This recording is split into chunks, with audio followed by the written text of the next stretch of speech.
সম্মানিত ভিউয়ার্স, যাত্রা পথে হঠাৎ একটা আচারের গাড়ির দিকে দাঁড়াইলাম। আচারগুলো দেখে খুবই ভালো লাগতেছে। পরে মামারে জিগাইলাম যে মামা এই আচারগুলো কি, ওর নাম কইতেছে বুঝলি বাঙ্গা আচার।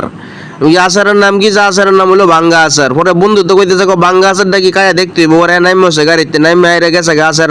অনেক ধরনের আচার আছে, চুলতার আচার, তেঁতুলের আচার, বড়ইয়ের আচার, আরো কিতা মালটার আচার, পরে আরো এই যে আমরার আচার, পরে জাম্বুরা আছে, ওই জাম্বুরা হইলে তো জাম্বুরা ভর্তা, আমরা অনেক ধরনের ইয়া আছে। তো এই যে গ্রামীণ পরিবেশে আসলে খুবই ভালো লাগতেছে জিনিসটা দেখিয়া। এই যে দেখতে পাচ্ছেন উনি বানাইতেছে আচারটা খুবই ভালো করে উনি ইয়া করতেছে, প্রসেস করতেছে, বলতেছে যে বাঙ্গা আচারটা আপনার বাঙ্গা খাওয়াই দেয় আম।